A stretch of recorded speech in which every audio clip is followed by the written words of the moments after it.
Come back home. Come back home to Africa. Come back home. Greetings and salutations, one and all. Welcome, welcome, welcome. It's another edition of Revolutionary Voodoo, New Orleans Voodoo Secrets and Recipes. Come on in, come on in. The fire is hot, the water is a-boiling. It's time to put somebody in this pot. Greetings, greetings and salutations, and welcome, welcome Blog Talk Radio at area code 845-277-9143, area code 845-277-9143. And of course, you can follow my StreamYard link and join me here live as a co-host on screen with your webcam and mic. All is truly and indeed a blessing. Come on in, welcome. It is a live edition of Revolutionary Voodoo, New Orleans Voodoo Secrets and Recipes this Monday, January 3rd, 2022. Come on in, welcome, greetings and salutations. Nina Lloyd, welcome, beloved, and a blessed Happy New Year to you and yours. Greetings, welcome, Facebook. Come on in, Twitter and Periscope. Thank you so much, EarthCam, for coming in. Greetings, YouTube. Welcome, StreamYard audience. And of course, my international listening audience by way of Blog Talk Radio. I'm eternally grateful to you and yours. And I offer to you as well a blessed year of prosperity, abundance, joy, happiness, well-being in this 2022. Come on in. Welcome.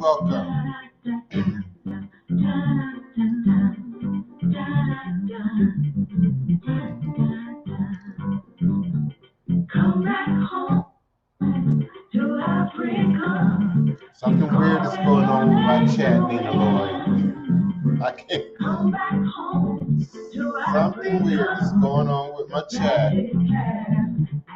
But all is a blessing. Come on in, y'all. Come on in. Greetings this Monday, January 3rd, 2022. Harambe.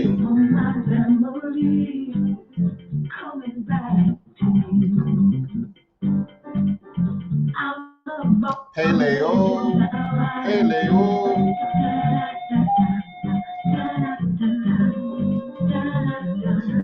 Yahura Waku.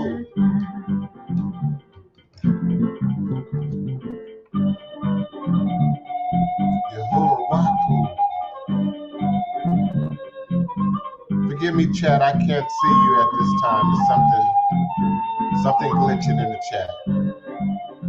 But Jambo.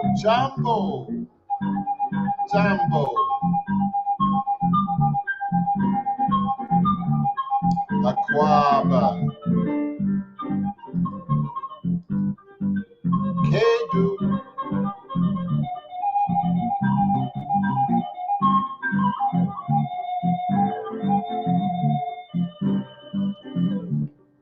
Come on in, StreamYard. Come on in, YouTube, Blog Talk Radio, Facebook, Twitter, Periscope. Everyone is welcome to eat and enjoy at my table today. Come on in. Have a very powerful schedule of topics and material to cover in this new year. Today we're going to be speaking for ADOS and the Voices of Black America in Spirituality and Religion. You don't want to miss it. Call a friend, call a frenemy, call a family member, call a neighbor, call a co-worker. Tell them to tune in now, live, on air. Voodoo Central, LLC. Yes. Welcome, greetings and salutations. I will follow you in the chat momentarily. All is a blessing.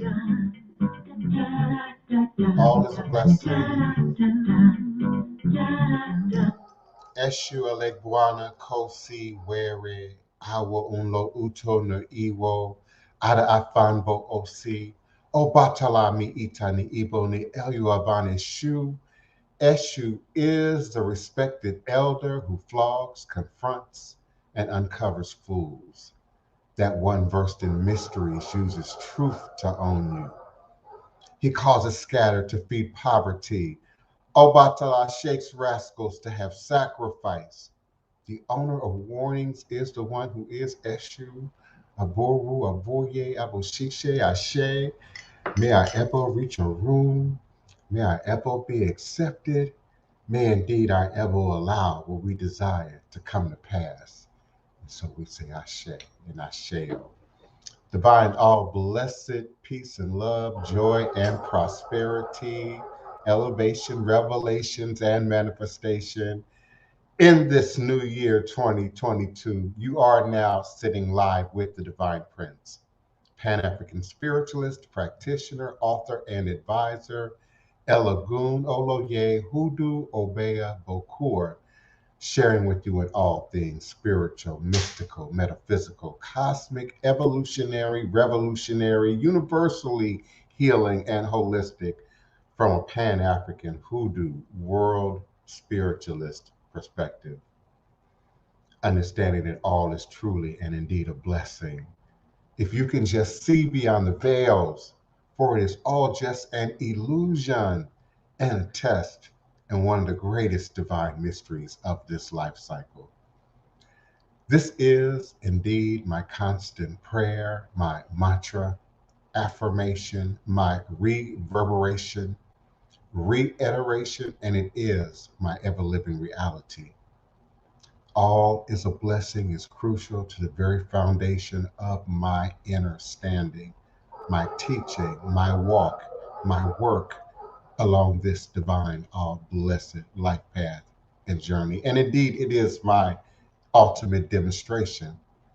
And it is the place from where I begin, the place from where I realize and crystallize all my endeavors, understanding that I and I alone create and co-create my divine destiny. And I alone create and co-create my divine, all blessed reality. And so it is. Ashe. Asheo, Ashe. Greetings and salutations to each and every one of you in first Monday, broadcasting Monday of 2022, January 3rd. I am always eternally grateful and appreciative for each moment, for each breath, for each opportunity to acknowledge and give thanks to first, the Black woman is God, the Black woman is God, the Black woman is God. And because the Black woman is God, therefore I too am born God and are given each moment, each breath, each opportunity to develop and grow further into my humanity and into my divinity as a co-creator with the God, the great God. Every prophetic teacher and leader before me has said so and has passed it down. So it's not self-created wisdom, it's not new wisdom. It is indeed universal, ancient, but universal wisdom. I am moving forward in a way in 2022 that for you will be brand new, but even for me, in many ways, will seem brand new. Though who I am and what I say and my cadence and sort of my rhythm uh, doesn't deviate by much, but my ability to create content and material that continues to be both engaging and edifying, but also empowering, self-empowering, but promote a more unified sense of community as it relates to not just hoodoo, not just voodoo and conjure and New Orleans voodoo for that matter, but indeed for ATR from a more Pan-Africanist spiritualist, globalist perspective. I want to start by noting that um, everyone does lists going in one year and coming into another. And so I don't necessarily broadcast lists, but I research and study lists and try to get a better understanding, if you will, as to where the world is uh, going into each uh, artificially created new year for us. Because many of us know, celestially, cosmically, the new year is just not December 31st and going into January 1st. It's sort of an artificial construct um, driven by Caesar, if I'm not mistaken. And so we just mark it as more of a symbolic um, turning, if you will, from one point of being to another. And of course, that three twos and that one O that'll be on every document that we date throughout the remaining of the year. And so we still see Christianity in terms of world dominating religion, culture, theology, mindset, thinking, and practice at 2.382 billion. 31% of the global population claims to be and is documented as uh, believing in and representing Christianity. It's a fine line between believing in and then representing. I know in my own spiritual journey, when often engaging people in conversation about spirituality, religion, culture, practice, even a discussion of a holiday, um, you quickly come to understand who is practicing, living, operating under those, you know, letters versus those who claim those letters, um, maybe for some other reason. And we want to get a little bit more into those other reasons as I move forward today in the show. I want to also note that Islam is still closely behind Christianity. I'm often uh, found to be making statements such as Islam is really the flip side or the other side of the coin of Christianity. They really are playing, you know, primarily from the same deck, if you will. Hinduism, 1.2 billion, 15.1% of the world population. And then there's 1.1 billion or 15.58% of the population that claims to be secular or non religious. And again, I find it a bit of a conflict with secular or non religious, but you acknowledge Christmas, Easter, you acknowledge the Christianized government and system upon which we live and operate in. And then in the next case scenario, there's not often something to replace it with. There's the idea of I don't believe anything, but then there's politics, and we'll get into that. Then there's pop culture. We'll get into that. you know, so one thing I like about this particular list is secular or non-religious are included in the listing of the most dominant, populous, financially stable world religions. Secular and non-religious still appears on the list in the fourth position. In the fifth position, Buddhism at 506 million. Chinese traditional religion at 394 million.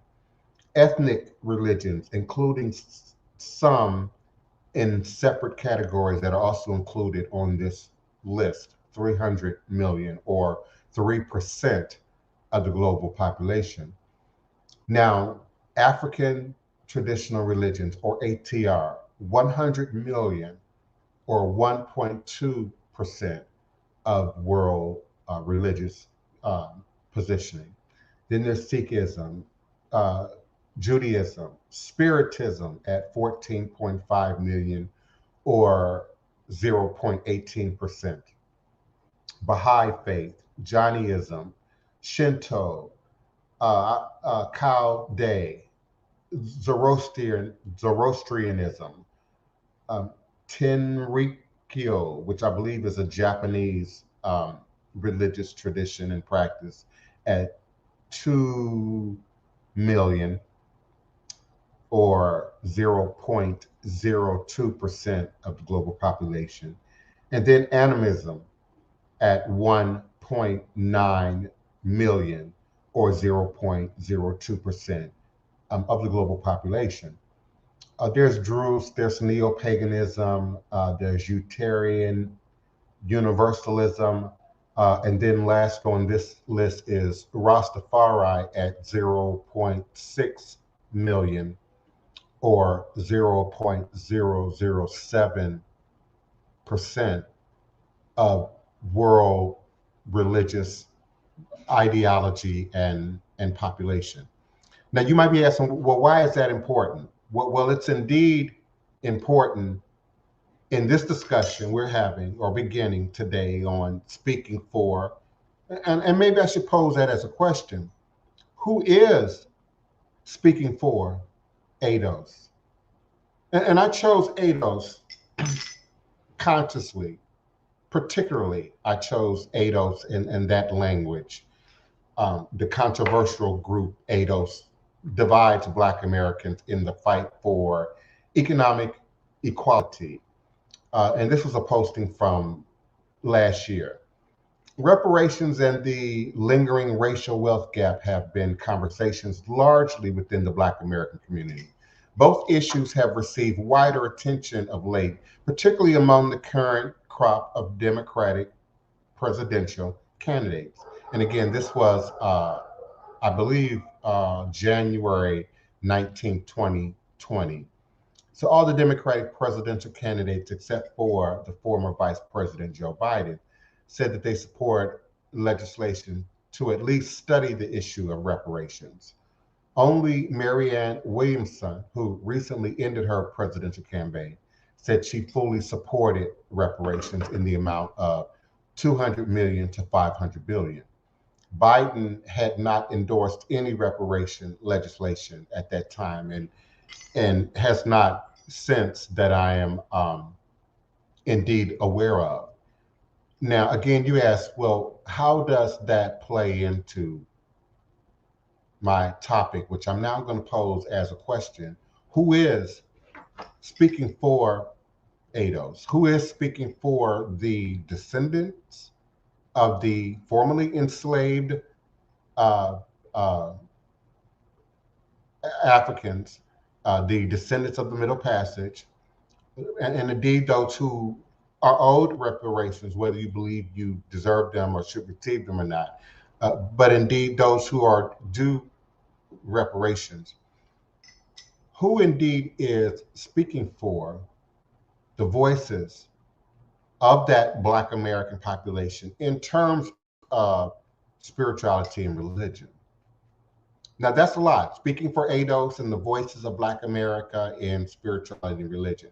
So I have to introduce economics into the conversation. I had to introduce politics into the conversation. I have to introduce many bullet points into the conversation of who is indeed speaking for, because often who is speaking for is also who is influencing or who are the influencers. And influencers don't always speak. There's those visual influencers, those demonstration influencers who demonstrate, who lead by example.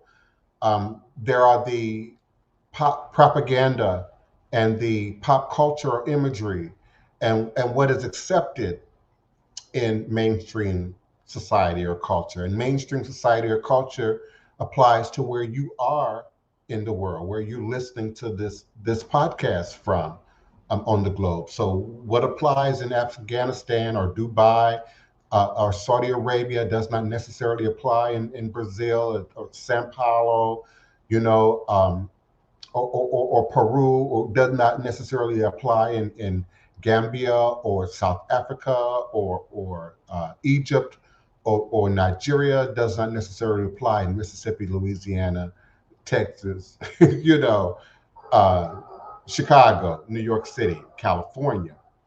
So there are many areas that we could look at and consider in terms of a conversation about who indeed is speaking for us, and particularly as it relates to spirituality and religion. Another quick point I wanted to make is that America is one of the most religious countries on earth. America. Oh yeah, I know we can point to, you know, many severe locations in the Middle East and in other parts of the world. But indeed, America is one of the most religious countries on earth.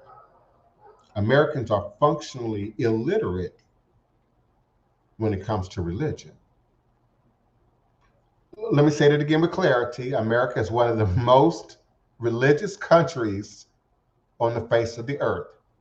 That's my bullet point B behind ADOS in terms of who is speaking for us. So ADOS, American descendants of enslaved Africans. We, I am, you are, we speak for us. But B, understanding that America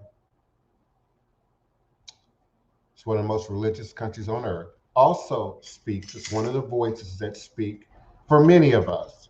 And maybe your household didn't come up in the church or didn't, you know, practice a religion, but indeed you live and operate in a culture swabbed in religion, religious nuance, religious symbolism, religious undertones, hidden sometimes behind moral overtones, value-based overtones, and picadillos.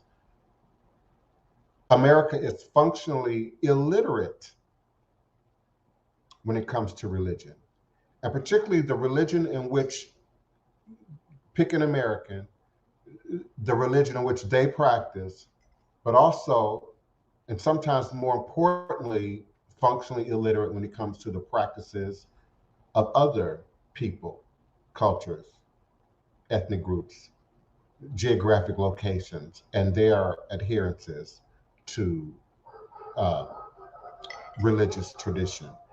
And as I sort of leaked earlier in the conversation, you don't have to necessarily be, you can be the non-secular, non-religion. But if you're acknowledging holidays, if you are taking off on a holiday, if you follow a 7-day calendar, if you are operating in the Western world, you are either operating consciously in a state of religion, in denial in a state of religion. I'll even give you revolt with the state of religion, but you are responding to and operating in this country of the most religious folk on earth, who are at the same time the most illiterate about their own Christianity, Islam, Judaism, and any other tradition that might be within their peer group circle. How often do we hear, you know, I'm raised Jew, but I don't practice? How often do you hear, you know, well, my parents were Catholic, but, you know, my wife is Protestant and I'm agnostic, and, you know, we sort of do our thing. But when we quietly sit and have a discussion about beliefs, politics, gender identity, sexual identity, class, status, racism, what people believe, and their state in this positioning of powers of religion, um, rings clear to the third eye that's open and the ear that's tuned in and is listening. Who speaks for Black America when it comes to spirituality and religion? Church. Does the church speak for Blacks in America when it comes to spirituality and religion? How many of us know and might self-identify as someone who no longer participates in the church, no longer associates with quote unquote religion, but your family does, your peers do, your parents do, which can sometimes be the more intense scenario. Many people disclaim religion while still adhering to particular behaviors to appease grandma, grandpa, mother, father, sister, brother, and indeed the community. It's a bit of a black card prerequisite to believe in God, to believe in a Jesus, whether he be a pale blonde Jesus or a black Afro wearing Jesus, but to believe nonetheless. Esther Rowe, Good Times, Michael, Black Jesus, and so who speaks for us in our community? The church. There's a heaven and hell theory, and of course, the devil. The idea that you're trying to make it in heaven, or you're trying to stay out of hell.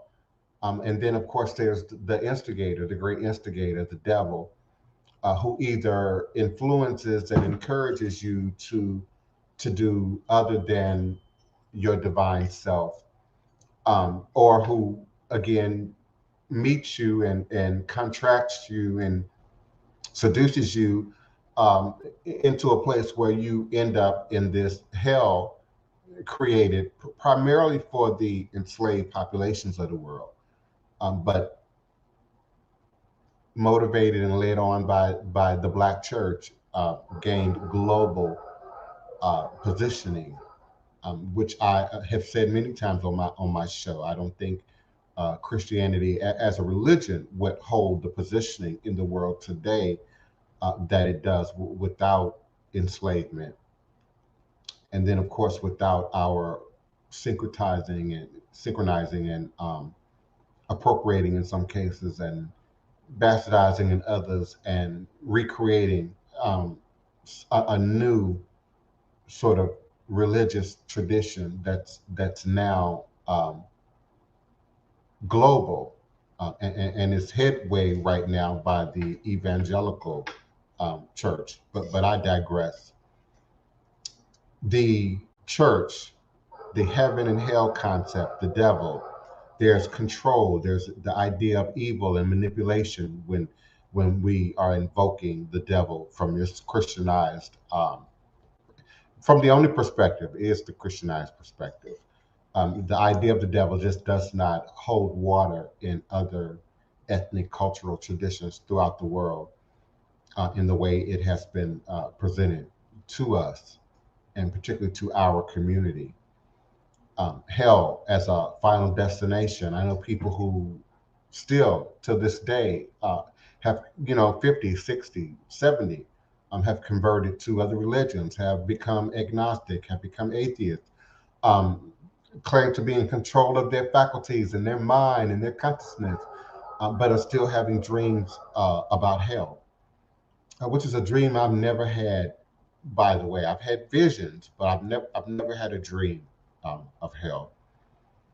Um, these are techniques of not just the church or the ministry, but the preacher, the hook, the hook, the thing that grabs you and brings you in. And we all want to be prosperous, right? We all want to be wealthy, right? We all want our lovers back, right? We all want to be king and queen and president. There's the hook that's practiced and rehearsed and manipulated, and not just in church, not just in religion, but in public speaking, in politics, in your Dr. Umar Johnsons and your Francis Cress Welsons, and eloquence and articulation and usage of language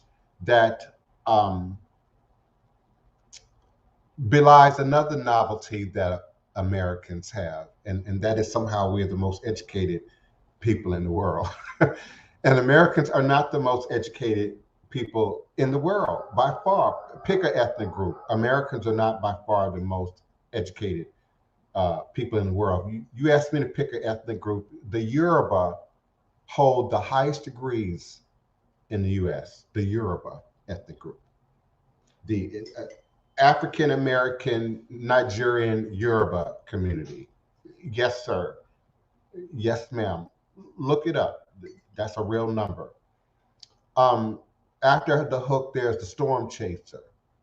And some of you are dealing with the storm chasers, the new version of the storm chaser in Instagram, who seeks you out in your private DMs, who swears they have a message for you. The ancestors are speaking through them for you. They understand that you're going through a trial, a tribulation. Much like your accident chasers. The attorneys who are only interested in chasing the accident, for the next sale, the next point of sale. And so there's the storm chaser.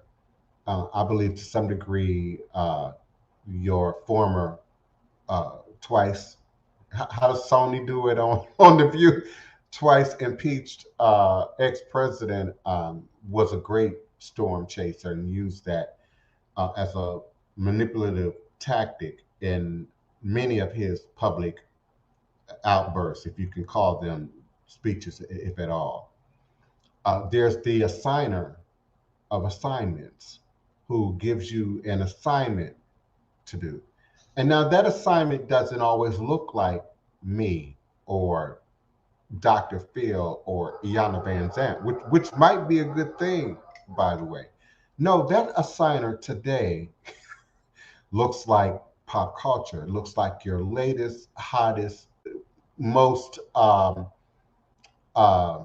clickbait worthy, rapper, singer, actress, actor, entertainer, public figure in the pop cultural spectrum, reality TV, who can not only speak mandates, but can set a precedence by behavior, by language usage.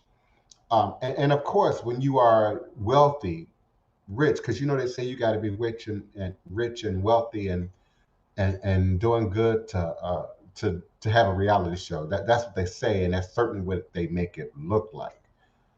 Lovely houses and mansions and cars and finery and people who seemingly have all the resources that they need.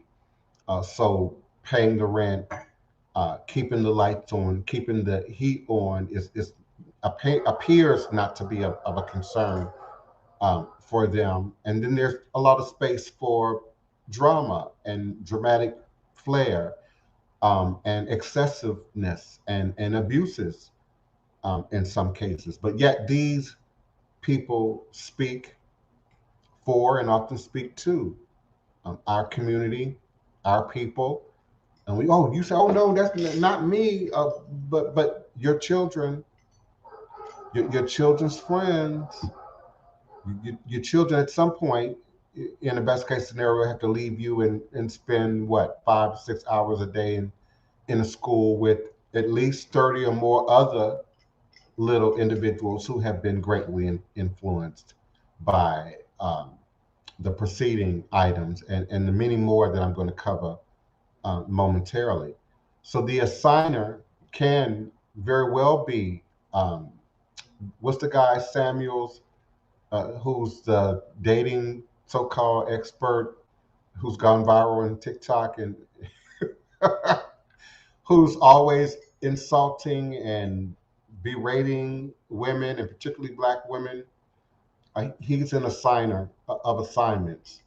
There's the hope dealer. The hope dealer also likes to show up in your DMs and Instagram and promise you opportunities of winning the lottery and um, getting your, abusive, drug addicted, dysfunctional, financially insecure lover back through some kind of quick spell magic that's going to, make things kick and pop, in 48 hours or some other nonsense along those lines.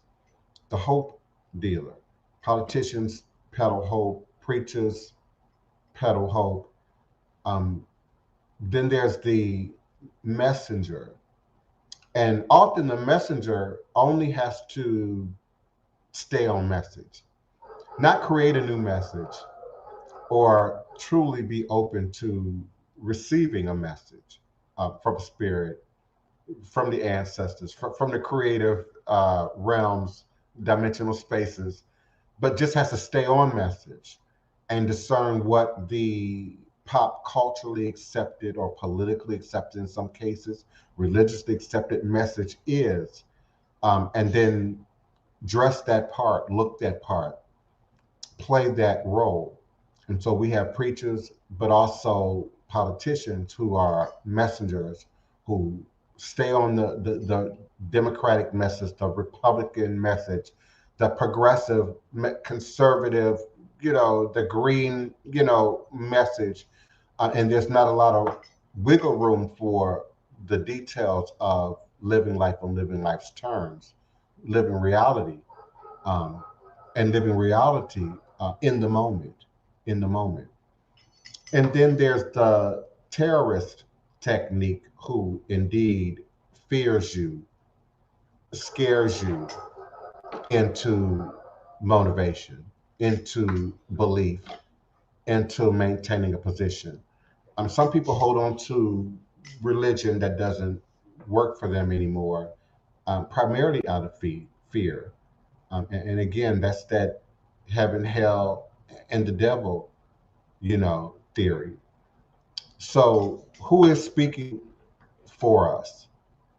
Who indeed is speaking for us? And it would be so easy to say, "Oh, I speak for myself." Yes, we would like to believe that we all speak so eloquently and so passionately for ourselves, considering the statistics that I've already shared. We live in one of the most religious countries in the world. We live in the most illiterate country as it relates to Americans, as it relates to not only the religion that you claim you adhere and practice, but then the religion of other people.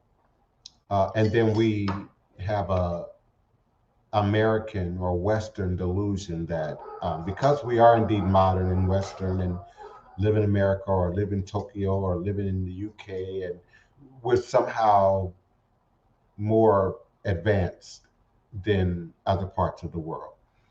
We even use ugly language like third world countries. I slip up on occasion and use first and second and third world terminology, often to make a point. And so, who is speaking for you? If you're indeed not clear about your own positioning, and being clear about your own positioning, that doesn't just mean being clear about religion and spirituality. It absolutely includes economics, critical race theorist, politics, geographic, regional politics. Depending on where you are in the world, you have your own unique set of politics that you have to navigate. Then there are the conspiracists, who not only create conspiracy just out of the, I'm a free thinker and I'm entitled to, use some imaginative thinking, as a part of my process. But there are indeed conspiracists whose sole purpose is to just confuse.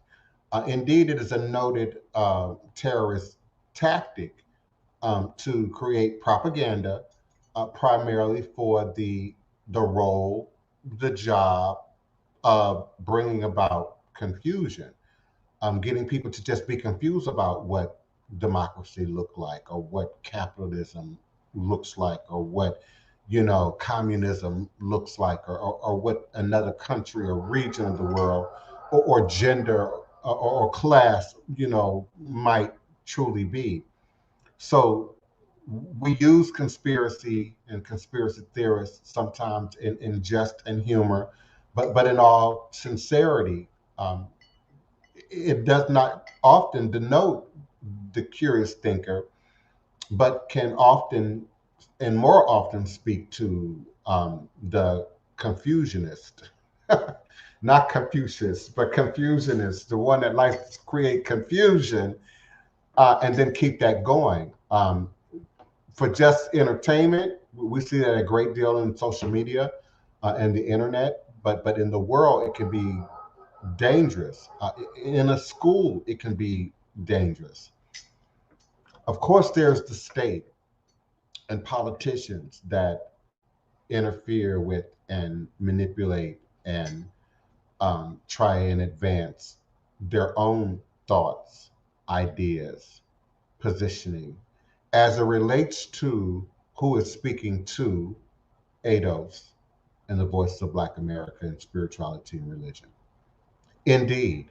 Um, and I've covered numerous of times, not just today, the discussion of COINTELPRO, but we've done several episodes in the discussion of COINTELPRO. And my belief that some of the loudest, most aggressive voices that we are seeing in social media, particularly with 1 million followers, but you're not on TV, you don't have a SAG card, you don't have an IMDb profile, you've never made a record, you've never played a sport, but you got 1 million followers, 2 million followers in social media. And then there are sometimes the riskier of risk takers, the riskier of voices among us are often COINTEL plants. I think what's the word y'all using today? Ops, whose primary goal is to I don't think their goal is to induce shock, to be quite honest. I think their goal is to create sort of an illusion of shock and awe and dynamite and power and lights and whistles that is designed to draw and entice a particular mindset of person. Particularly, again, COINTELPRO, the FBI, the federal government. I previewed a video in the 11 o'clock hour, I think it was, before we came on, about some new evidence of COINTELPRO and the FBI, and they're seeking information and looking into information on people who not only are accused of this sort of made up phraseology, critical race thinking, um, practitioners, but also, Black Lives Matter and other protest groups of new, you younger millennial folk who are still young enough to believe, you know, the world is, you know, primarily still a good place, and that you're not being watched and monitored, and that you have no reason to be concerned, and it's absolutely you that should have a reason to be concerned. You're often the people who are most giving of yourselves in the world internet platform. Your secrets, your desires, your fears, um, your crimes. You all are just too easy to give that, suggest that. Um, we've made TikTok, popular. We've made other platforms that are good for pulling the curtain back popularized. And so the access that these mechanisms of COINTELPRO and other mechanisms beyond COINTELPRO and the FBI have to not only access our community, but to influence our community and what we think. And I think sometimes the more aggressive free thinker that you believe yourself to be, you are often more influenced. And the reason I say that is because um, I'm a paint an identity here, you know. So you're a bit self-isolating. You don't watch TV. You don't own a television. You probably don't listen to radio unless it's talk radio.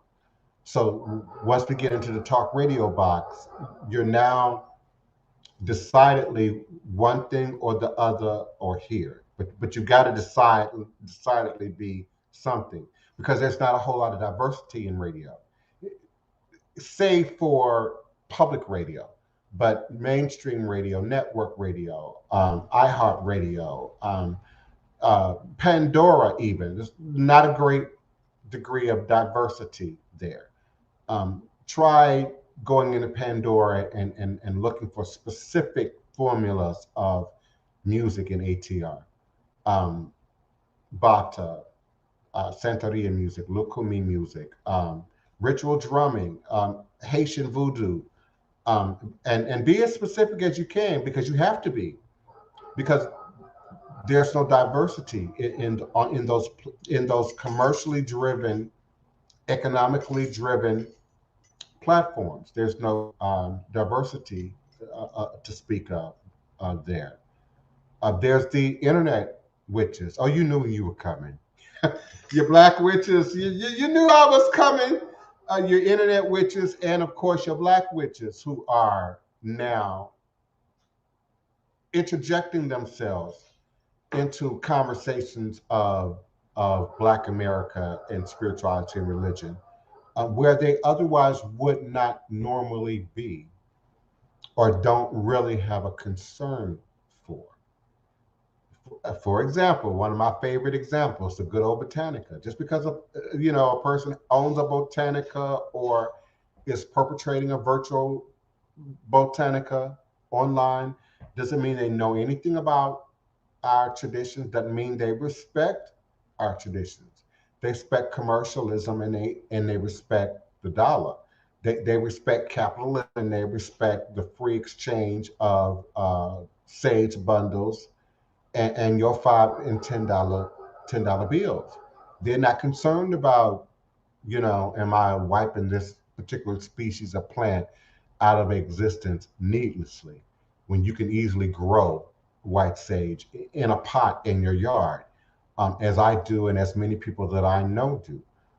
So we have to now consider, and not just your black witches, all hail and respect to the black witches, um, but there are other people, other groups, who are not necessarily sharing their faith or their identity or their personal information, but they have shops virtually, shops, botanica stores, in some cases, websites, social media sites that are decidedly spiritual, and they might even promote themselves as being sort of universally spiritual. And so they'll take a little bit from each country, each region, and post that, teach that, share that from their site. But again, these are people who are often not committed to um, any tradition, not just that of their own, but any tradition that that they bother to truly study and understand and represent from an authentic place. I was trying to look for my list of uh, world religions.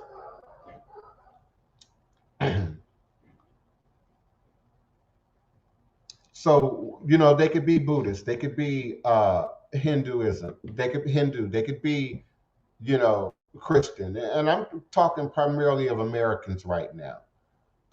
But the statistics again show that we are deeply ignorant when it comes to understanding the religion that you claim that you practice, not to mention understanding my religion or the next person's religion, or trying to understand now Lukumi, which is on the rise. ATR is very close to the top. Animism, very close to the top in terms of growing, developing practices. Greetings to my chat. I kind of did things a little different today, so forgive me. Greetings, S. Marie. Come on in, beloved. Welcome. Thank you so much, Chef Bougie, to you and yours. Welcome, welcome. Thank you for being a consistent participant, family member, um, adherent to the cause, to the tradition. Greetings, Imani Sankofa. Peace and blessings to you and yours as well, beloved. Come on in, spiritual butterfly. Hello, beloved. Just come on in. You're welcome. Greetings and salutations to you and yours, Craig Burns, and to the UK. Happy New Year's to you and yours as well. Come on in, UK. Gabby Twin.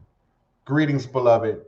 She said there needs to be a spiritual side of ADOS. I absolutely believe 100%. I need to find a way to give y'all a cookie or a weed brownie or some kind of gift when y'all ring a bell when y'all hit it. There absolutely needs to be, and it's not a new argument, Gabby. When we go back to the 50s, the 60s, the 70s, civil rights movement, all of them are a part of the movement. First of all, let's be clear. When we look at the movement and we go back to the 50s, civil rights, the 60s, Black Power movement, the women's liberation movement, the gay rights movement, there's often been this sort of battle between being decidedly political, even in the nationalist category, being decidedly political, governmental, resource oriented, without considering the resource that is nature, that is spirit, that is the ancestors, that is culture and tradition. Very few places have been able to um, understand that value. And often when they do, it is capitalized upon. It becomes a tourist resort. It becomes a tourist destination. But there absolutely needs to be a spiritual side to it. And I think another aspect of why that might be not aggressively pursued among the official ADOS recognizing community is because of the word ethnic group.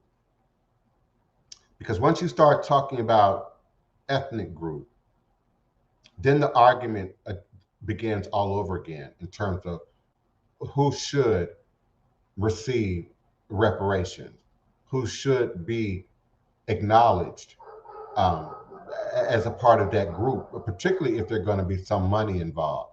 Most people only care or show a lack of care in the face of reparations because it might look like some Black people might get something. And so, therefore, whether they be Black or other races and ethnicities, many people now have something to say about reparations. And then, of course, well, does it come out of my tax dollar? Am I now going to have to support this endeavor and ask a question and ask that question in a way that was not asked of the Jews, that was not asked of the Japanese, that was not asked of many other groups who've, gained reparations. I believe just the active usage of the lettering ADOS has every bit to do with reparations. And so there's a conversation of, well, who's included in that. Which Africans in America are we referring to becomes sort of, you know, that discussion. But I think as long as DNA continues to evolve and become much easier to access, much more economically feasible for an individual to access that notion of ethnic group and ethnicity, you won't be able to continue to run from that.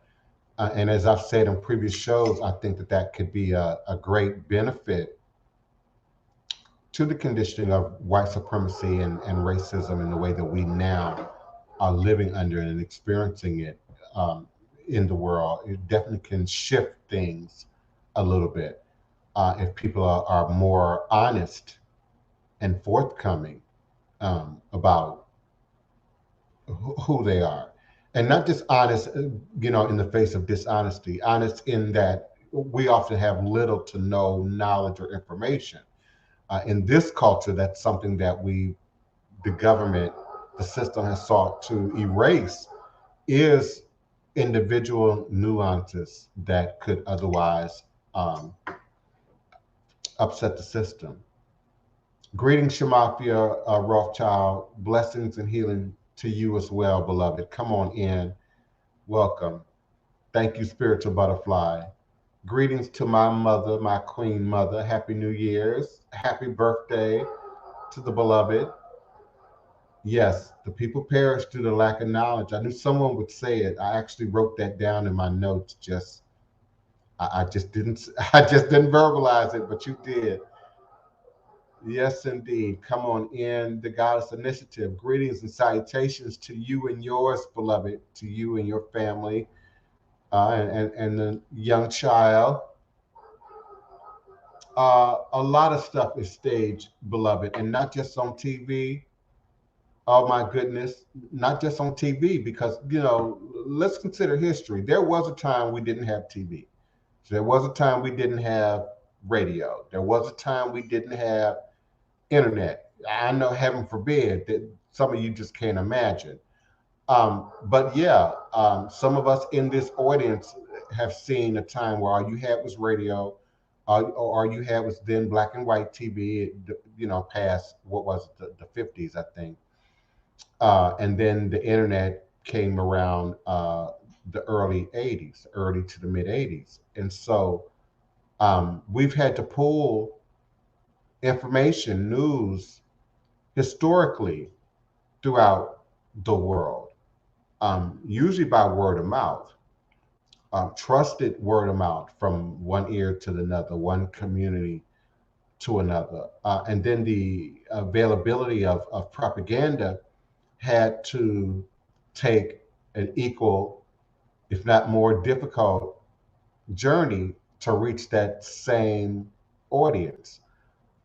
Today, you can reach 1 million people, with one, Super Bowl advertisement, maybe 1 billion people with one Super Bowl advertisement. And so the internet for sure has changed the playing field in terms of technology, accessibility. It has evened the playing field to some degree, while at the same time it is still a two-edged sword. Greetings, Mark. Join science, leave religion, open your eyes. I can agree with that to some degree. I think religion is science. So I think there's a bit of a wordplay when we, you know, and I've talked about that before, Mark. Maybe you weren't here. Um, you know, religion has become a bad word again, especially in the West, especially in the capitalism and democracy of the West. Religion has become a really a dirty word. And I said earlier in the show today, I think it has survived here in America, particularly to the degree that it has because of enslavement. And had that whole ugly process have never happened or occurred, one, we probably would not be here. America probably would not exist in the way that it does today.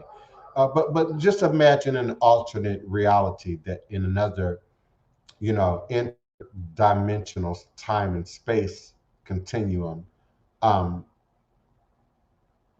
things were, different. Religion certainly would be viewed more as a science, like math or medicine, for that matter, than it does today in terms of its ability for control, wickedness, manipulation, the things that we often attribute to the hell concept and, of course, to the devil concept. Spiritualism as a religious practice, I'm not sure what the point of that question was, if that was to me or what that was. But in terms of our list of dominant world religions, Spiritism is listed at 14.5 million, or 0.18% of the global population. Spiritism as a religion. Spiritualism, I think, is too general a word and could probably be applied globally, universally, um, like a science, anywhere in the universe that you plant the word. Much like I think religion would be um, today, had it not been for the Middle Passage. Greetings, Gene Williams. Come on in, beloved. Welcome to the new year, January 3rd, 2022. Come on in, Electro Vibes. Greetings and salutations to you and yours as well. Peace and blessings. Greetings, beloved. I'm not sure how to pronounce it. Should I pronounce it, or should I just say RPSU to be? In terms of lineage, are we the descendants of slaves or the descendants of free men, or both? Does it matter which term we use from a spiritual standpoint? We're probably, in many cases, a descendant of both. Um, we know the history in terms of um, free people of color arriving. Now, how safe they were became a challenge. We know there was a period where some were actually forced to move north into Canada and even across waters to avoid um, being captured and enslaved. Free people.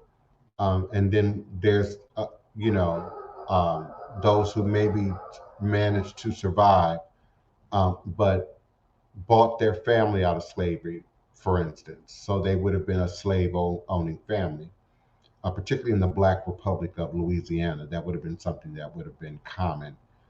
Um, More wealthier Black families buying their enslaved relatives um, as slaves, but buying them out of slavery, essentially. So there's probably both. Yeah, probably both. And then it depends on geographics, um, where your ancestors' footprint resides, um, and then at what point in history did they make their entryway into the country. So, yeah, both free men and enslaved, I'm sure. Yes, that mathematically and scientifically makes sense. But does it matter in terms of spiritual standpoint? I think it matters only in that as humans, we have the ability and should have the ability, and some would say the skill, to sympathize, to empathize. So whether you be free or enslaved, we would want to think that there was a human who showed pity, showed empathy, showed mercy on the enslaved, even within your bloodline, under the conditions of which they were able to do so from within the dynamics of that time period, and vice versa.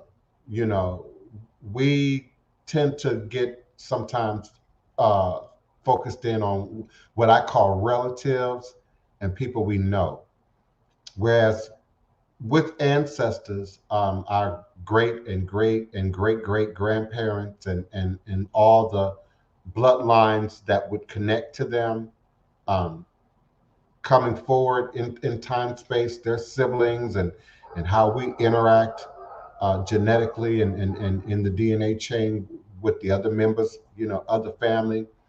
There's absolutely going to be a mix.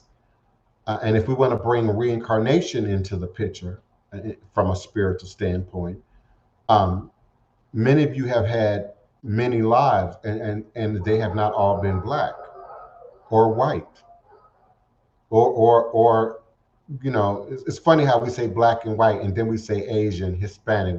The whole wording changes up. We move from color usage to man-made up ethnic representations, like Hispanic, like Latino. But yeah, there's a definite, when we look at it from a scientific, mathematical DNA perspective, a mix that takes place. So a whole human, 360 degrees of consciousness, would not then create and maintain separation within themselves. And so that then spills out into how we look at culture and society.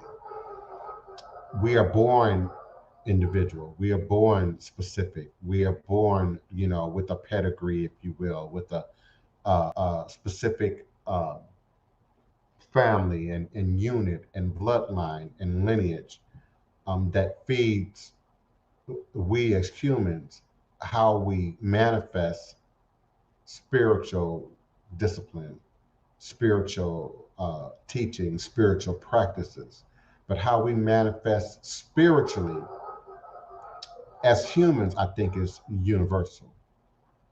I believe it's universal.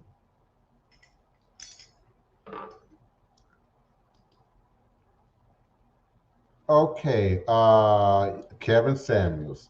Yes, indeed. You told him you watch enough movies to know that it could have been a green screen and all these people could have been actors. Yes, indeed.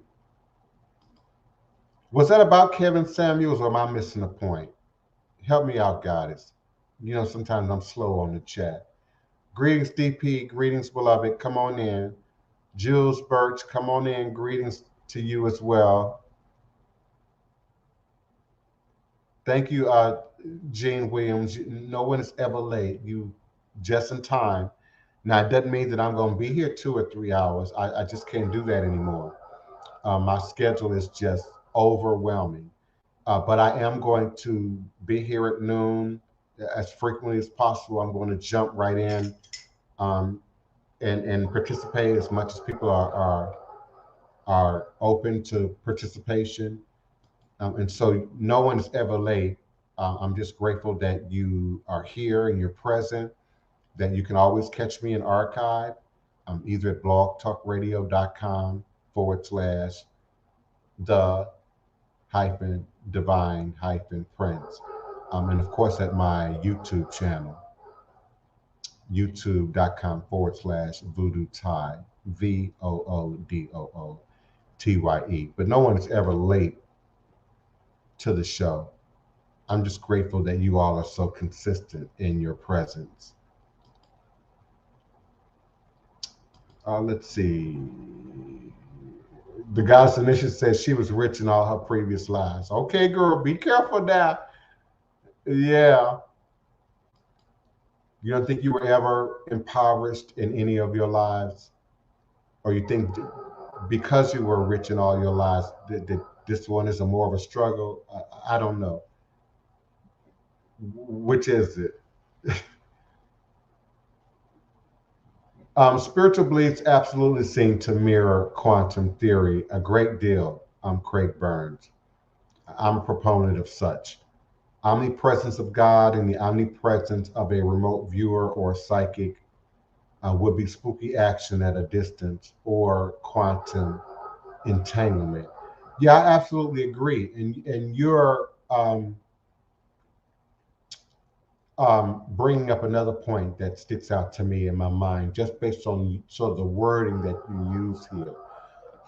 Everybody, at least if we believe, the internet and social media. And let me be clear, I am partly to blame for the Black Witch movement. No one's going to say that. No one's going to give me credit for that. And I'm certainly not claiming ownership of it in any way, or to be, the sole, leader of it, if you will. But certainly, in terms of the timing, um, the early 2000s, one of the first people to really bring spirituality and religion from a Black perspective, from an ATR perspective, to the Black community and to the world by way of the internet. And so many copycats came after that. Many monkey see, monkey do's came after that. Some people came and perfected the game after me. Others came and brought their own thing and sort of developed that. But there were people around. Tasha was around. Tosh, who's often here in the group, was around to sort of see that, was old enough and was around to sort of watch that happen.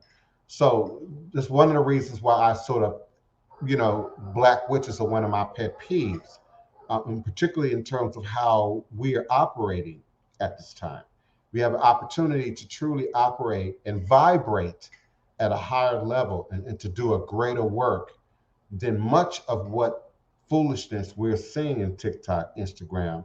The newest thing is going after, successful practitioners in an attempt to sort of create an audience for yourself. And there's room for that because you all like a good freak show, you like a good reality TV show, you like mess and drama. Mess and drama is popular in a free state of internet. In the free state, internet is not free, but in a free state of exchange right now, where people can say and do and be and perpetrate who and what they want to be. So in the dynamics of that, the quick desire to want to be readers in particular, Reiki in particular, spiritualist in particular, in the face of this information, quantum entangling, quantum energy, that is a scary scientific, quantum metaphysical notion to quander, to think about. Because even if you're a reader, you're reading from your home, you never read in public, you never have people in your space. It's just an over the phone thing. It's just 800. You are still getting entangled in other people's energy voluntarily every moment of your activity. I've talked about it in previous shows that I'm sometimes woken in the middle of the night for what appears to be no reason whatsoever, only for my phone to ring 5 minutes later. Only for to later have it confirmed that someone had been focusing their energy on me intently. So anytime you become a public figure, but most certainly anytime you are on TV or on video, or you have facial recognition, but certainly anytime you invite, people's questions, concerns, often problems, tragedies in as a reader, you're also inviting a sort of the science of quantum entanglement, which is happening anyway. We're all absorbing the stress of society anyway. Even if you don't talk to your neighbors, even if you never cross the street and examine the next building or the next block or the next house for that matter. But we all collectively felt a sense of of anxiety and stress from the pandemic that was unifying in a way that we don't often get to experience globally, something that affects us globally, that causes us all to sort of empathize globally. So quantum entanglement for sure is a real thing, for sure. And so the ability for God to be omnipresent, omnipotent, omnipotent. I get tongue tied when I start saying all of these similar sounding words. But also for us to be able to remote view, for us to be able to speak power to prayer, for us to be able to pray for somebody at a distance. All of those energies intersect with sort of this universal cosmic grid, if you will, of quantum energy. So it's very real. It's very real. Oh wow, the multiverse is something that my mother and I and my sister Wapani and one of my cousins Yvette have been talking about a lot.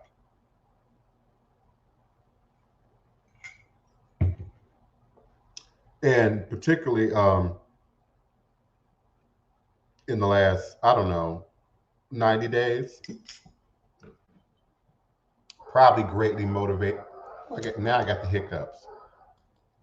Forgive me, Blog Talk Radio. I was drinking coffee. People who have video on now know what's going on, but people who can only hear me, Blog Talk Radio, I was drinking coffee. Now I got the hiccups. But we've been talking about it a lot. I realize some people still don't even understand what the multiverse is, or how it works or will continue to work. And I say continue to work because it's already a reality. It's already a real thing. Some of the children, the youngsters, particularly gamers, have been operating sort of in the multiverse already to some degree for some years. So if you're in your virtual reality game, you want a particular weapon, or you need transportation, or last time I played a virtual reality game was on Xbox, the original Xbox. And at that time it was, oh wow, what was the game I had? Because I only had one or two games. Uh, this game had many versions in different locations. I think my version was Las Vegas, but you basically could, jack people for their cars, find weapons, find prizes, go in and out of buildings, drive across the golf course, virtual reality game. And then you buy, thank you, Electro Vibes, Grand Theft Auto. Yeah, I had the Grand Theft Auto. That was the last game that I played and owned was the original Grand Theft Auto Xbox. So that predates what? Hurricane Katrina. So we were already entering the multiverse. What was just beginning even then with the Xbox was the ability to then hook that up to your internet. And at that time, you could hook it up to Yahoo 360. There were a plethora of chat rooms. I don't know what happened to all the chat rooms. Remember chat rooms? There were a plethora of chat rooms that you could go in and out of. Well, maybe part of what happened was predators, um, young people being preyed upon in the chat rooms. And from my understanding, these sorts of things can still go on probably to a greater degree in these newer platforms and these newer games. But I'm just kind of speaking nostalgically right now in terms of the multiverse. And so, you might want to buy a card, you might want to buy clothing now. And so now we have Bitcoin.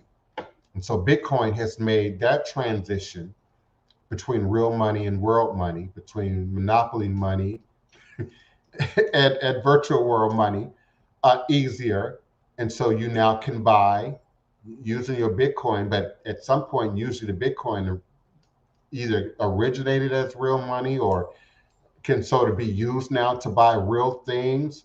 And so that line has also blurred. So that they've been blurring the line leading us up to the multiverse for some time. I think the multiverse is just a new language for the Jetson era. I've been wanting and anticipating and talking about the Jetson era since I was born, since the '60s. And so we were promised a lot of things with the Jetsons as a cartoon back in that day. The Jetsons was on. My Favorite Martian was on. Mr. Ed, the Talking Horse, was on TV. Bewitched was just coming out now in black and white. The Munsters was on TV. So we were promised a whole lot of metaphysical, quantum scientific, sci-fi stuff, that's just now really coming to full fruition. Even Star Trek and your controllers and the flip phone and the cell phone evolution. And so we've been working our way through the basic foundations of the multiverse for some time. It's just now, quote unquote, a thing. And particularly with the idea now, people buying real estate in the multiverse, which is something I've been looking into, and creating sort of a reality, much like we've all had to experience, some would even call it endure, during this Zoom era of 2020 and 2021, during the pandemic, where kids are learning from home. Many kids are now learning from home again because of the newest variant. Many work at home people, much more work at home people now than it was 20 years ago. Many people hadn't even considered working home as a real thing until the pandemic. Um, and so now that has integrated into the system in terms of what is going to make and build the multiverse.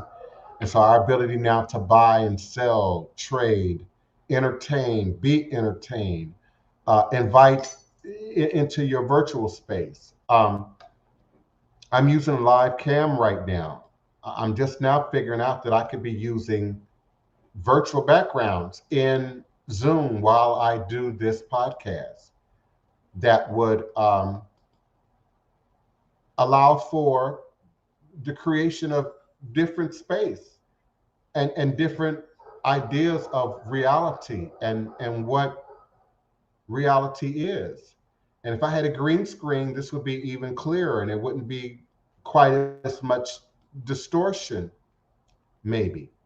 Sometimes we're not sure where our newscasters really are if we aren't paying great detail.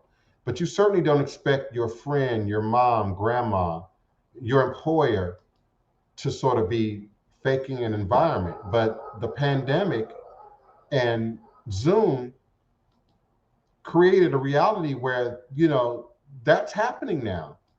That's now a thing. And then TikTok has made using many tricks and applications easier to access. So we now have virtual realities that we can create, that we can invite other people in. I've been playing around with some virtual realities where I can actually invite other people into this space. I could be in that chair and someone else could be sitting here and others could be sort of positioned around. Let's use our imagination. So we could sell body soap and incense and herbs through your virtual reality using your virtual money, but then that could be FedExed, UPS, globally and at some point cosmically to the next planet or the next location in real time. So the multiverse is just an extension of something that we were promised almost 60 years ago. New was coming. We could even take it back, without digressing a whole lot, to that great radio broadcast where many Americans were tricked into believing we were being invaded by aliens. So the idea of moving into another time, space, dimensional sphere um, is something that has to start long before um, the consciousness of the people who are living it in the moment. Because sometimes when you're in the moment, you don't quite see the beginning and the ending of a thing with a great deal of clarity. People will go back 300 years from now, 400 years from now, and look at us and this time from a very different perspective than even we can, because they'll have new knowledge and new information and new science and new worlds of understanding to pull from. So like all technology is a blessing and a curse. Like all technology is a little bit scary and a little bit exciting, at the same time. I think every generation thinks the new technology is the mark of the beast. The new technology is the end of the world. The new technology is the Illuminati, or secret orders, Um, and I guess in some alternate reality, intra-dimensional space, it is for some people. It's that profound. It's that earth-shattering. It's that life-changing. Some people just don't want to give up their albums and their 45s and their LPs.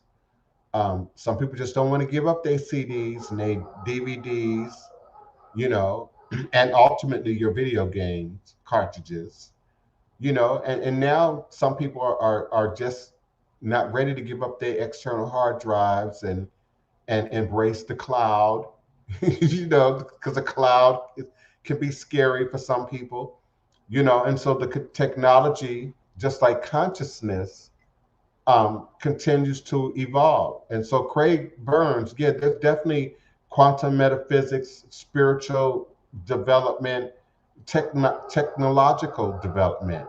There is a quantum entanglement factor there. Absolutely. Absolutely.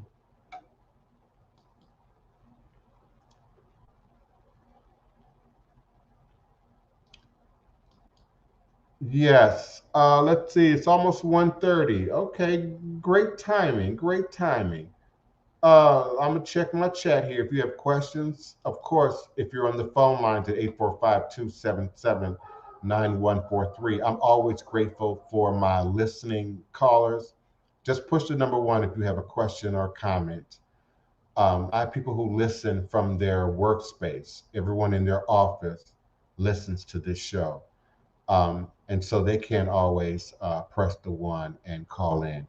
I'm always grateful for my global audience. Of course, the US, Canada, the UK, Australia, and Hong Kong are right now my top listening audiences.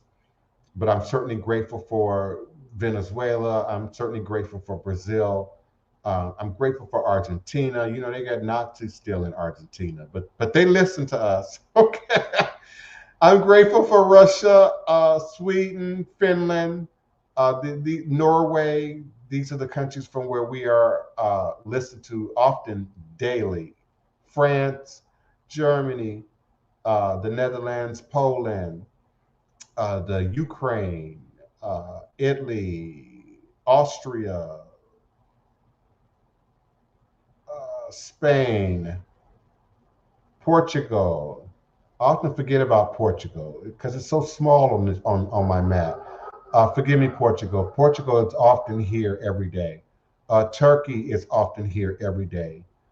Um, Iran is here every day. The Pakistan is here every day. India is here every day. Bangladesh is here every day. Indonesia listens every day. Malaysia listens every day. The Philippines, of course, Australia, Indonesia, we said, uh, South Africa, Dominican Republic, Democratic Republic of Congo, Kenya, Uganda, Nigeria, Ghana. We lost some listeners in Cameroon. I don't know what's going on in Cameroon. I hope they're not having a political issue. I can often tell by the internet access. Another example of that is southern Indonesia. The furthest tip is that Papua New Guinea. The northern half of the island has internet. The southern half of the island does not. And so we never have listeners in that southernmost tip of Indonesia. Um, we never have listeners there.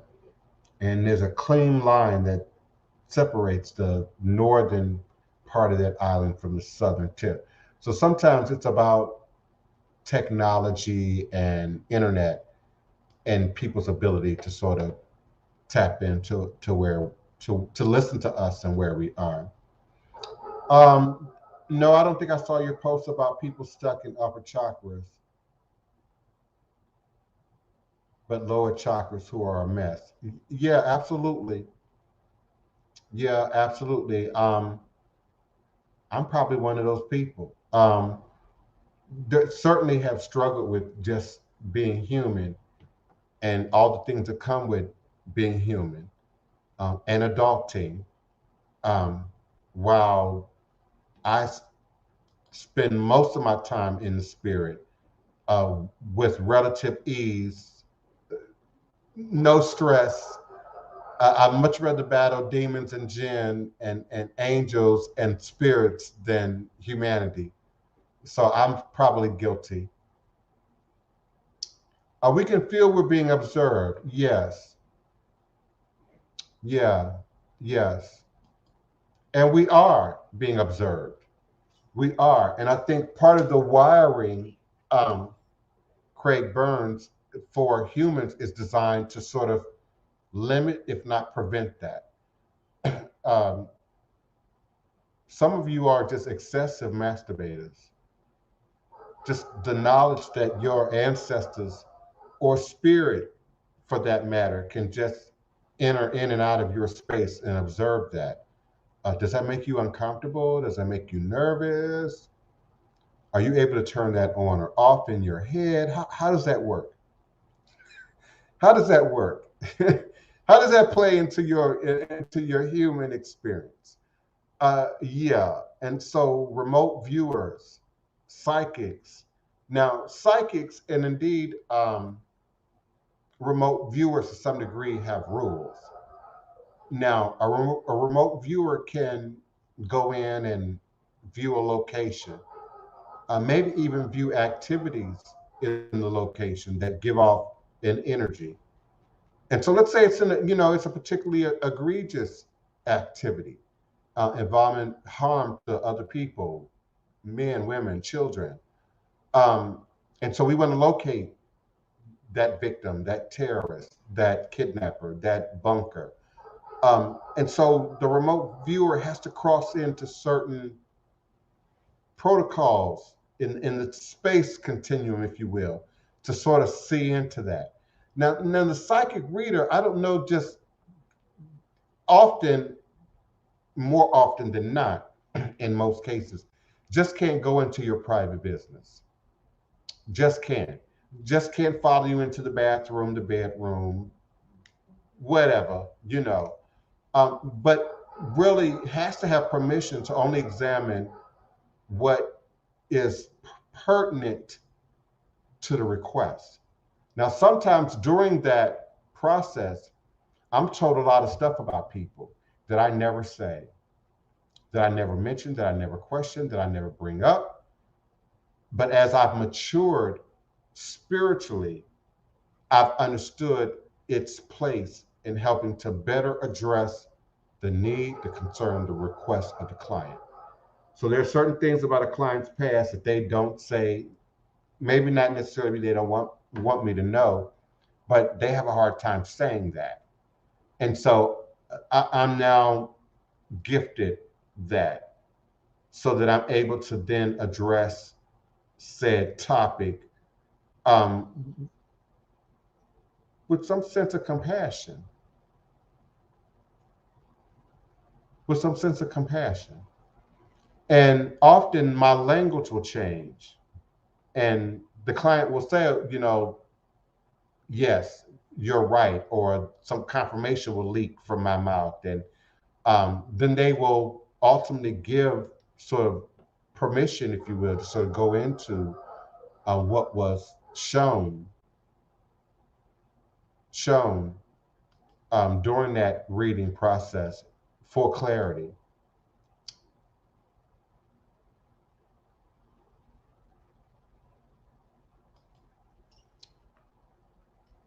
Yeah, predators messed things up. There was a lot that went on that shut down those chat rooms. I'm realizing how behind I am now in my chat. Yeah, I'm interested in digital real estate. It's a reality, so there's no question it's a reality. But how that works, how to get into it, and the cost. Oh my God, I've seen some stuff that's just outrageous when you consider virtual space.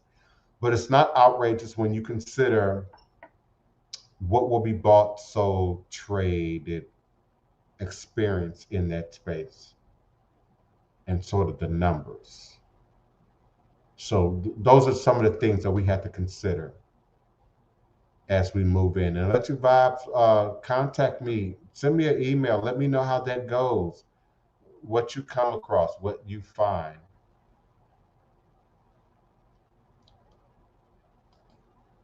on your journey into virtual real estate.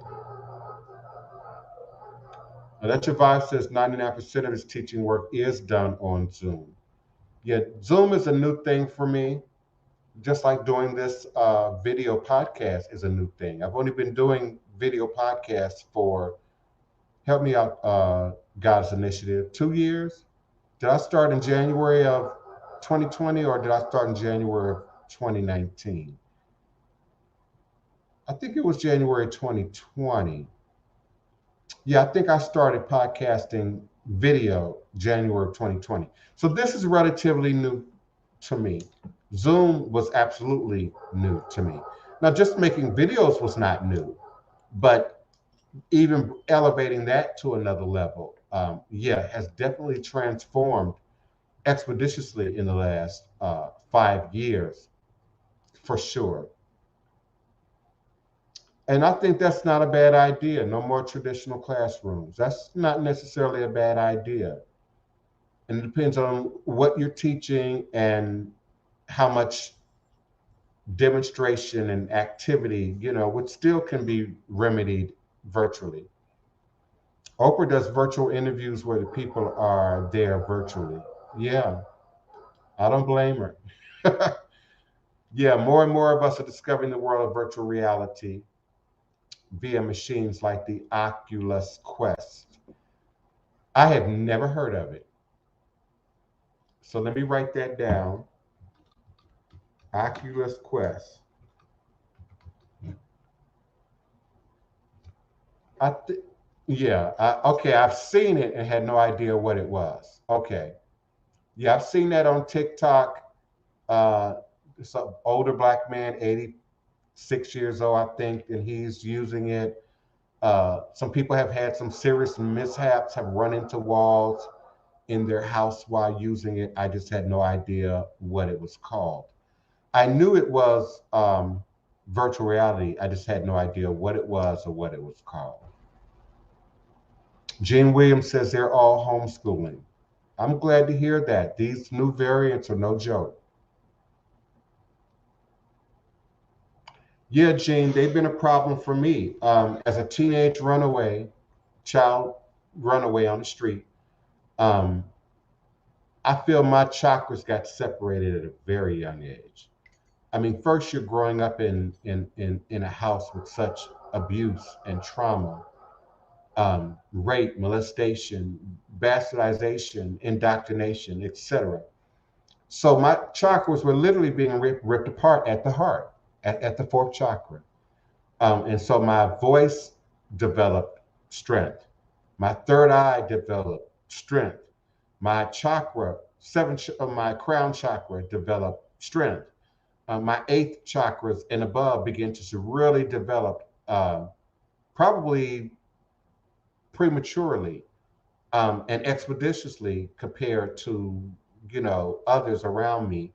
And of course, what was happening at the first, second, and the third. First, second, and third was blocked from the beginning. Didn't like sports from birth. Didn't like balls. Didn't like cars and trucks a whole lot. My grandmama bought them, when I was a toddler, too young to really understand, but they were not anything I was really impressed with. I was more impressed with more cognitive things, more emotional things, more creative things. Didn't take gym at school. Dodgeball was probably the last and the worst thing I ever did in school. And after the seventh grade, after the sixth grade, and because of evangelical Christianity and religion, I wasn't required to take physical education in a co-ed setting anymore in the public school, by religious letter. So I've been cut off first, second, and third, or limited in the first, second, and third chakras, from a child. It's a condition that I totally get. And I am definitely, a mental health, I want to say something new here, proponent, um, certainly wellness oriented in terms of my own mental health, but certainly pre-diagnosed with imbalances of mental health, which, yes, the Goddess Initiative separated at the fourth chakra. Was never very physical as a younger person. I'm much more physical now as an older person. Um, I'm probably much more likely to fight now than I was in my 20s. I'm much more likely to fix something now than in my 20s. I'm much more likely to be, household repairman now than I was, um, in my 20s, or repair person, I should say, because it's non binary, gender specific. But just, I've seen that as I grow and mature and continue to heal, I can see it with such a clarity now that I could not see it before, and certainly couldn't voice it or find words for it. Yeah, you have to start at the root. I mean, you have to. That's why my ancestral work in divination starts at the table. It has to start at the floor. I've never said that before out loud either. It has to start at the floor. You have to start the ground and work your way up. We're grateful for you as well, Electro Vibes. Thank you, Gene Williams. That could be confirmation that I'm doing the right thing. I said at the top of the show I was doing something new, though it might not appear like it, but I am. Okay. And maybe it's working. Maybe it's working. Uh, yeah, yes, yes, yes. And there was a time when I slept a lot. And sometimes sleeping a lot is not just, about depression, or hormones, or melatonin, but sometimes it's also about people who are not taking time in their waking state to consciously go into the spirit realm. And so you now have to do it in the sleeping state, in a trance state. Yeah, it's something that has to be continually balanced and rebalanced. Think of the earth. The earth is in constant motion. It's not just spinning, it's tilting and rocking at the same time. So not only am I spinning around 360 degrees, but I'm also wobbling at the same time. So there's no such thing as, perpetual, constant, unchallengeable balance. It is human and godlike to be challenged and to then rebalance.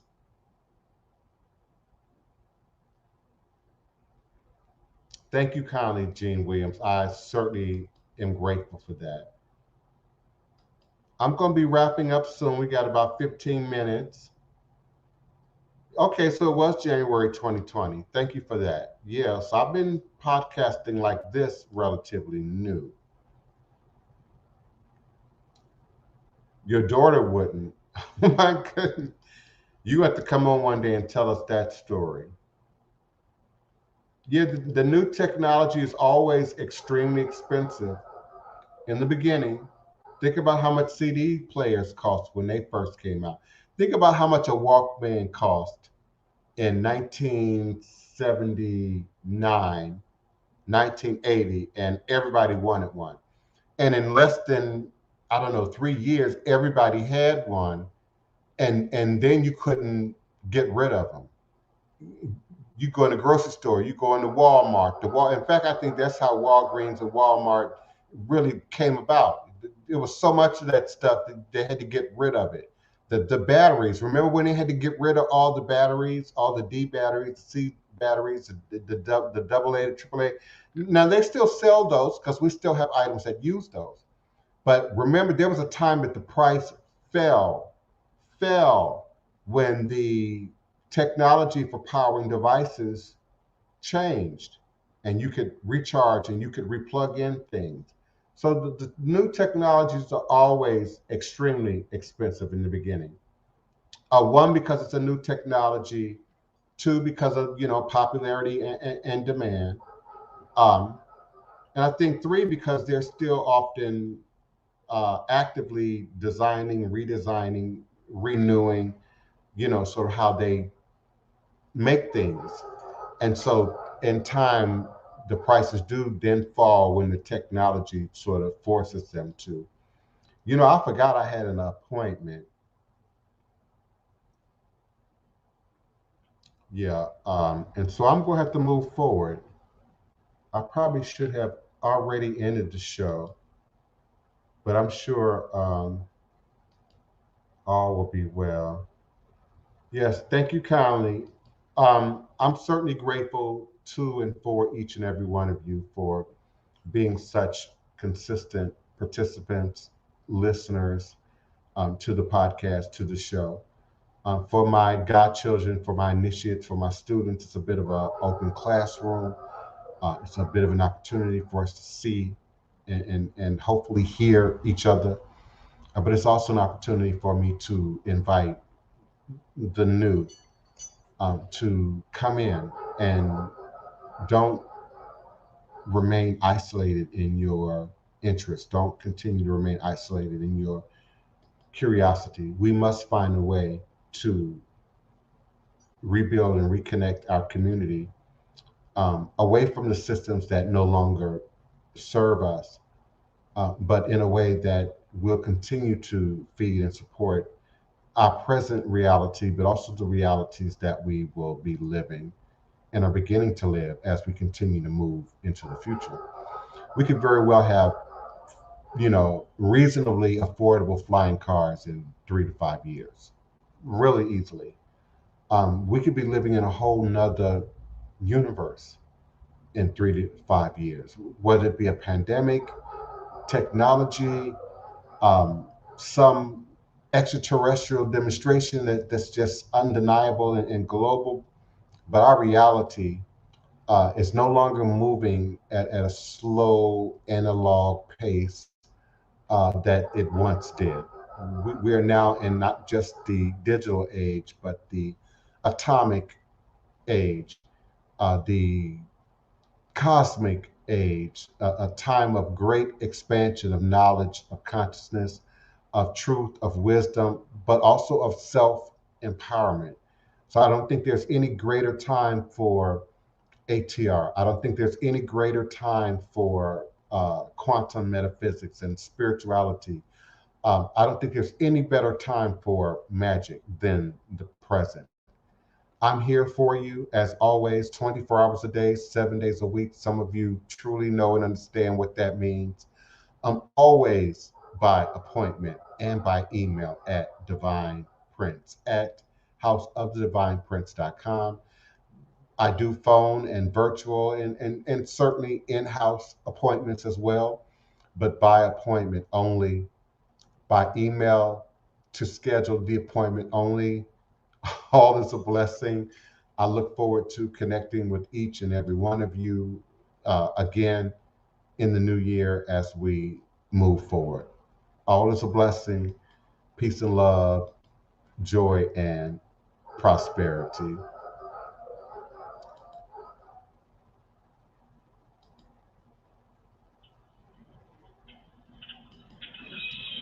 Congo Square.